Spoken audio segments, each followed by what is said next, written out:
Now they try the right side here. A solid run on first down. Gain of 7 leaves them with a 2nd and 3. Offensive linemen love creating space for their guys carrying the ball. But when that guy also breaks tackles and creates extra yardage, they almost feel like he's one of them, and they really embrace him.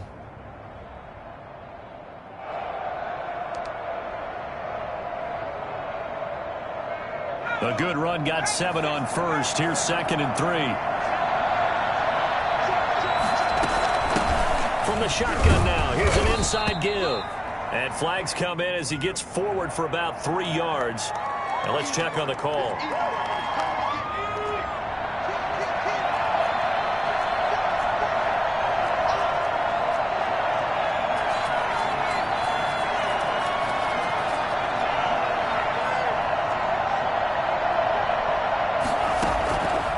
Now he'll look to throw here on 2nd and 10.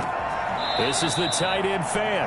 And he gets this to the other side of midfield across the 45 before going out. That one a gain of 20 and a first down.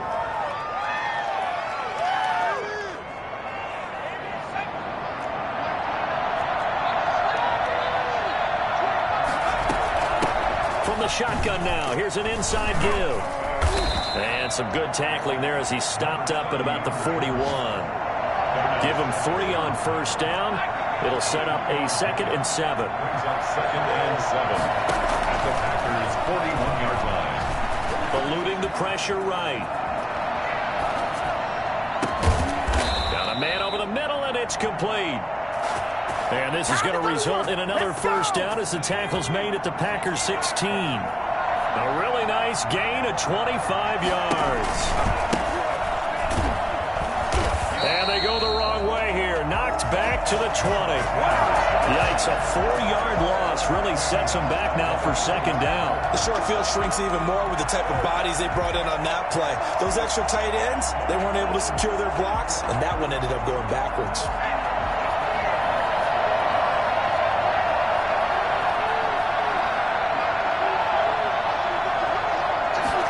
Second and 14. And he's got his tight end Fant. Touchdown Broncos. Noah Fant, his first touchdown here of the new campaign. And the Broncos push further out in front. That drive that really increased their cushion felt very military to me. Very precise, methodical. That's one of the words you've taught me.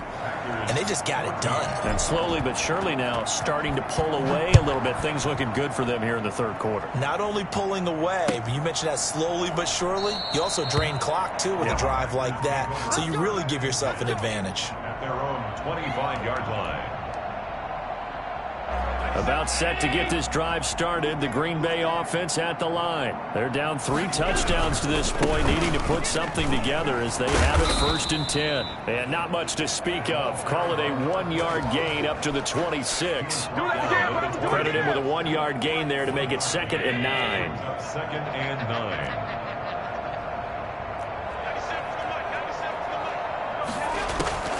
9. So the shotgun snap to Allen. Escaping the pressure right. Now he'll let it go deep right. And got his man complete. And he'll be taken down, but not before they work it across midfield. That one covers 29 yards. First down. Well, even after all those interceptions, he's not deterred. Still confident to go deep at work there. I think all the old rules about playing that position still apply. If things go wrong, you still act like you're the best player out on the field. You still carry that supreme arrogance with you and continue to fire the ball. I've seen guys have games like this. And his pass is intercepted for the 4th time today. Picked off down at the 10. Well, this defensive pressure has been constant all game long. The pass rush, the coverage, they've all been excellent, and now they'll tack on an interception here as this one continues to slip just further and further out of hand. And a short gain here across the 10 to the 12. It's a pickup of 3. Brings up 7. Here's a 2nd and 7. He's got his big tight end, Fant. And he's able to get this one all the way past the 30. A gain there of 21 yards. Still throwing the football here, even with the big lead. Yeah, I know you and I came up in a different era, and we think about sportsmanship and all that. Other people think about fantasy points and getting their numbers. That's all they care about right now. And not able to break away this time as they're going to stop him right around the line of scrimmage. 2 yards the loss, 2nd and 12. Flush to his right. Now he'll pull it down. It's just a gain of a couple there on the scramble, and now it's 3rd down. How about a tip of the cap to the defense? They're working against a very mobile quarterback, but all day long they've kept him under wraps. And on that play, they held him to a short gain. On play action, they'll throw. He'll fire one downfield for Fant. Now a clash of bodies here, and it's intercepted. Picked off by Darnell Savage. Charles, whatever's going on between his ears right now, it's just not completely calculated correctly. 7 picks between last week and this week after that one. And they always say the most important part of a player is those 6 inches between the ears. But right now, it's all those interceptions that are going on. So whoever his trusted confidant is on the sidelines, I don't know if it's... And now here is another interception. Picked off by Eli Apple. And his guys are going to get the football at the 28-yard line.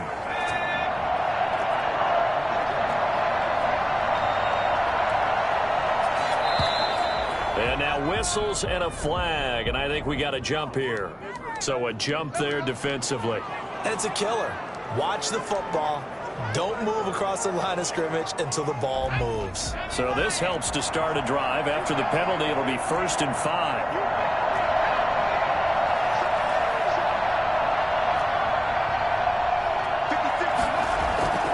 Here's a play fake as they set up to throw. And this is caught for a Bronco touchdown. Noah Fant with 2 touchdowns on the season, both in this game. And the Broncos use the short field to their advantage as they cash in for 6. Point after, right down the middle. And that'll increase their lead to 28. The kickoff team on the field now as they will send this one away. Taken about 7 yards deep. And he'll decide to not bring this one out as their drive will begin at the 25. The Packer offense ready to get their next drive underway. Their mini 2-game win streak appears it might be going by the wayside unless they can pull a rabbit out of their hat. Trying to shake off the interception, he'll look to throw. And this will be incomplete. Physical play on the football there, and it's 2nd down. He did a fine job there of not hitting him before the ball arrived, and I've got to tell you, you can often mistime that play because of the angles of approach. When you're going to get him, sometimes you panic as well and think, I've got to be there right now. Instead, in this case, timed it perfectly and knocked it free. And they'll get it up just short of the 45 at the 44. 19 yards the pick up there. Move the chains. 1st and 10 at the 44-yard line. On 1st down, Allen trying to lay one up deep. It's caught inside the 25. And they're going to have this way down deep in Denver territory. 36 yards on the play. Defensively, I know they have the comfortable lead here in the 4th, but they do not want to give up big plays like that. They want to finish strong. So oftentimes in this situation, you tighten up underneath in your coverage, and you bring your safeties back. They can pick up anything that leaks through. But in the meantime, upfield, you're making plays on the football. Brings up 2nd and 2nd and 12. At the 22-yard line. Working out of the shotgun. Here's Allen. Oh, he almost had it for the pick. A great chance there for the interception in the end zone. Instead, 3rd down. 12 yards to go.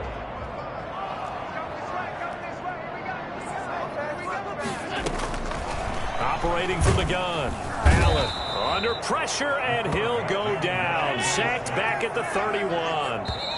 Now the Broncos are going to call the first of their timeouts. That'll leave them with 2 remaining. We'll be back after this. All right, they're going to try and keep hope alive here on 4th down. They're going for it. Now Allen, gotta have this one. Looking deep downfield.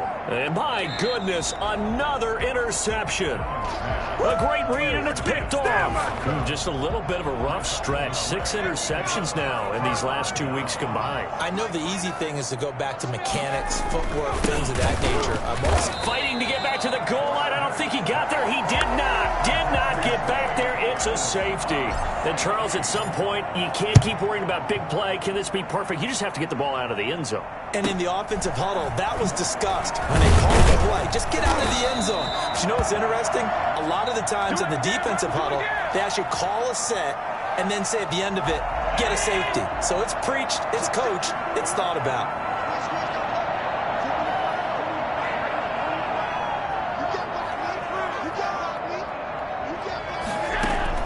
So after the INT, it's Allen. And he was hit as he threw it there, and it forces it incomplete. That incompletion is not a surprise with the way that this one has gone, and the frustration, the body language is evident everywhere. This team, they've really been put through the ringer in this one. Allen will try again on second down. Buying time to his left. And now he'll let this one go deep, back over the middle. And that's going to be incomplete. Good effort there, trying to take a shot, but it's third down. We've seen that the deep ball's been a part of their game plan all afternoon, but they've had trouble hooking up on it, unable to successfully find the end zone over the top. The Packers on third down. They've hit it 50%, 3 of 6 to this point. This is 3rd and 10. Steps away to his left. He's got him in, complete. And he's going to be out of bounds, but not before he takes it inside the 40. That gain on third down, good for 28. So a 1st and 10 now in Denver territory at the 39-yard line. Again, they'll throw with Allen. And now here is another interception. Picked off at the 33. And he takes this one back into the end zone. And the Bronco defense has a touchdown.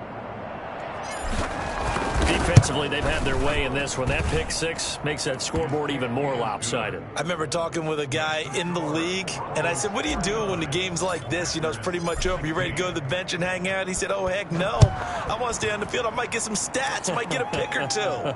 You like being out there at the end of these wide margins. When they have to throw it, that gives you more opportunities to go get it. At their own 25-yard line. About set to get this drive started, the Green Bay offense at the line. And you can sort of sense their dejection. That last pick six put the icing on the cake, so to speak, in what has been a rough go for them. And his throw here is incomplete. And we've talked about it, CD, but it bears repeating. They are struggling to throw the football. All the interceptions and more incompletions. It just doesn't look like things are in sync out there. I would agree with that, and it's not a good day when you feel like an incomplete pass is almost a win for you because it wasn't intercepted. And I think the receivers now, when they're running their routes, they want to catch the ball, but they also want to make sure that the defenders don't take it away. They'll get only 3 there, so it leaves them with a 3rd and 7 ahead. The Packers on third down. They've hit 4 of 7. This is 3rd and 7. From the gun, it's Allen. Got his man complete over the middle. That's Drake. And he's going to have a Packers first down as they're able to get the third down conversion. Well, that's one way to convert on third down, picking up 26 yards. So a 1st and 10 now in Denver territory at the 45-yard line. And with that last play, he's now up over that 300-yard mark. And in today's NFL, it almost feels routine. And I hate that when you talk about a 300-yard passing game. To me, 300 yards still signifies excellence, and he's achieved that in this performance.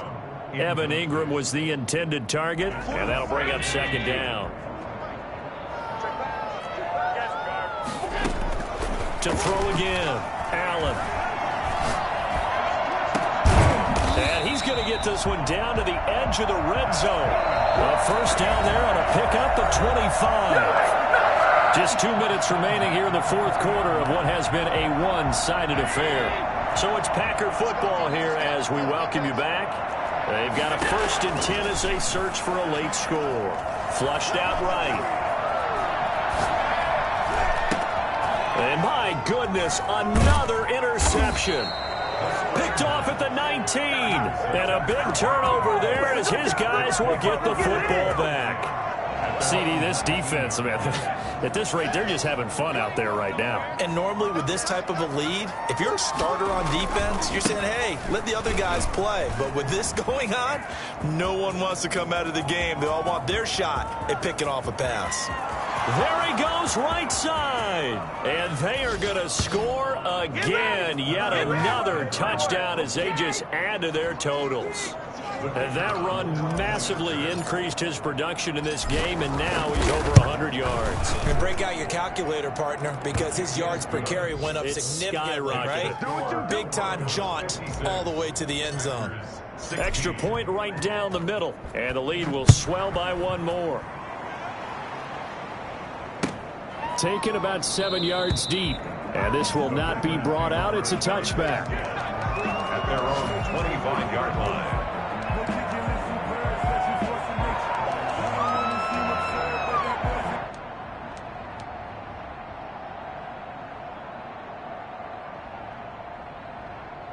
The Packer offense ready to get their next drive underway. Let's just be frank. They're playing for pride at this point. That's all that's left because victory. And now here is another interception. Picked off at about the 31. And he takes this one back into the end zone. And the Bronco defense has a touchdown. It goes without saying, but I'm going to say it anyway. That's a ball he would like to have back, and it lands right in the lap of the defender from there. He doesn't have very far to go before he gets to the end zone, and he got there in a hurry. And he's got it up and through. Broncos 63. Packers. So they'll get another shot on offense following that pick six, and now the kick is away. Taken about 7 yards deep, and he'll just sit on this one as their drive will start at the 25. 25-yard line.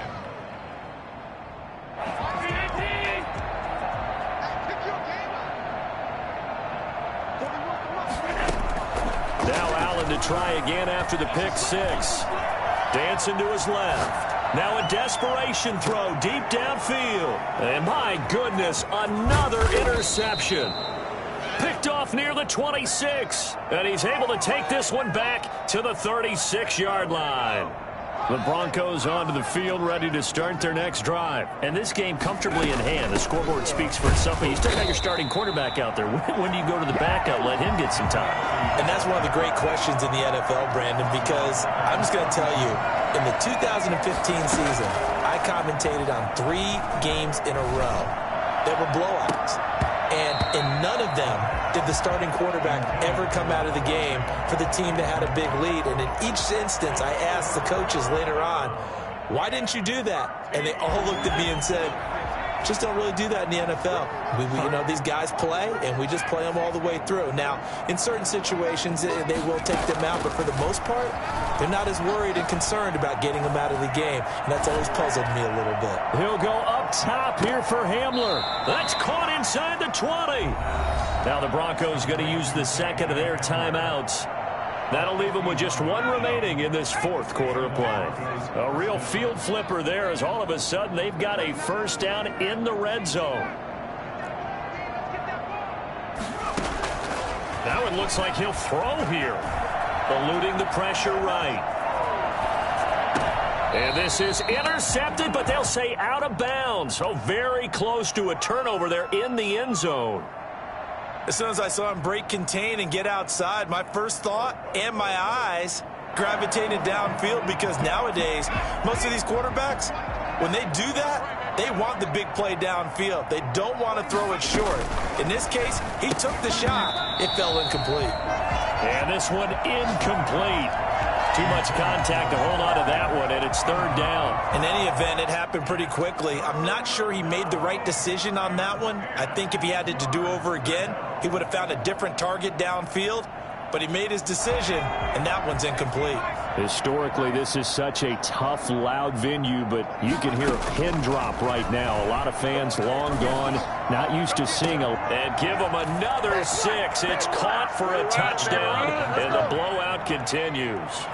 And that was a beautiful ball right there as he waited for his tight end to come uncovered in the end zone, so give him points for patience as well. Delivered it right where it needed to be for 6 points. The kicker on for the point after.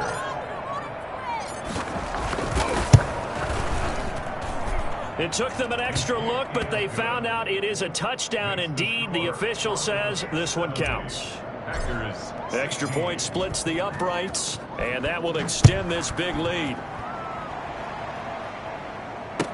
Taken about 7 yards deep, and it'll come out to the 25 as he will not attempt to return. 25-yard line.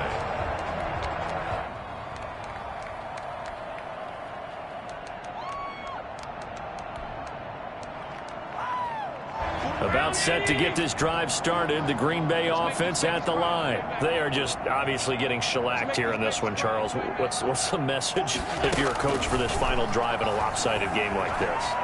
For a lot of coaches, be honest. Don't forget today.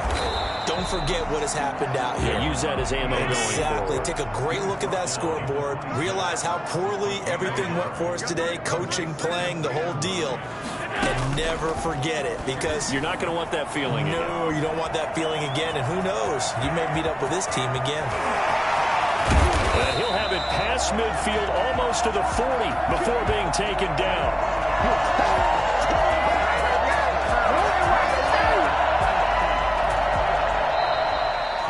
A big offensive explosion helped leading them to victory. And the defensive guys, they're just saying, hey, put those points up every week. We'll just keep winning.